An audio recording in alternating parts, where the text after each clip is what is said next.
Raha ny sehatra ny toe-karena kosa no asideny dia niteraka resabe tatoato zay ny fanapaha-kevitra izay niraisin'ny Fivondronan'ny sehatra tsy miankina amin'ny tsy handoavana izy ireo ny hetra eo anivon'ny kitapom-bolam-panjakana. Eo ihany koa ny fanapaha-kevitra izay raisin'ny ACM mahakasika ny fandoavana ny RSA mahakasika ireo tranga roa ireo ary dia nitondra ny fomba fijeriny ny mpahay toe-karena Andriamatoa Hugues Rajaonson.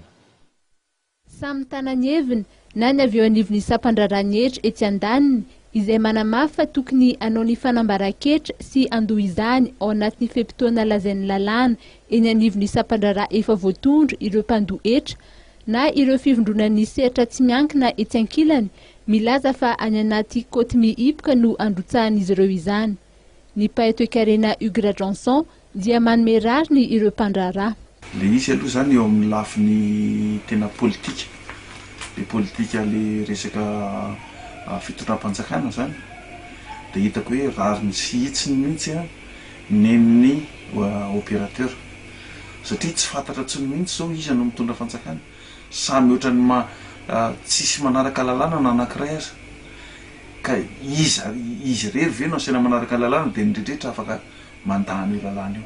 Zay zany no lafiny ary tena momba ny zavatra ataon'ny zareo mihitsy amin'izay.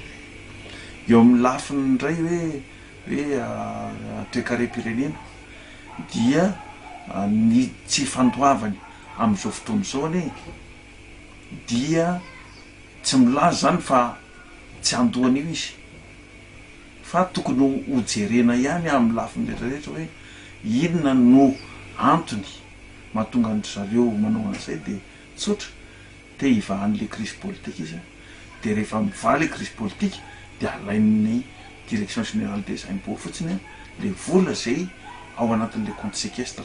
Kian'ity mpahay toe-karena ity ihany koa ny fandoavana ny RSA na ny aba ho an'ny fiarovana ny fitaterana anabakabaka izay anjoroan'ny orinasa frantsay CSPI ankehitriny vokatry ny fifanarahana nisy tamin'ny aviation civile de Madagascar. Moa ve ny fisin'ireo vazaha ao amin'ny aéroport reo ve dia afaka anome toky fa tsy enjery ny roplaniny iny, tsy daboky ny roplaniny iny.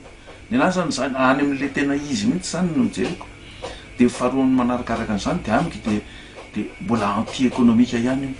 Te ampandroso ny fizahan-tanitsika. Le bière ngefa lafo be dia mbola atao an'izany koa le olona. Fa raha ohatra te hanao an'izany tsika tonga dia ampidiro ao anatin'ny vidiny biela izy dia aza mila kisa amin'ny olona eny amin'ny aéroport. Ny anazy zany zay tena zavatra tsy mety le izy. Hoe eny amin'ny aéroport le olona zay vao mahafantatra hoe mila mantody 100 000 vao mahazo miditra eo. Ny RSA raha tsy ahiviny dia aba mifototra amin'ny fandraisana anjara alaina mivantana avy amin'ireo mpampiasan'ny seranana sy ireo mpandrarà amin'ny seranam-piaramanidina ary koa ny fitaterana entana ampandrosoana ny fiarovana ny fitaterana anabakabaka eo amin'ny seranam-piaramanidina 8 eto Madagasikara.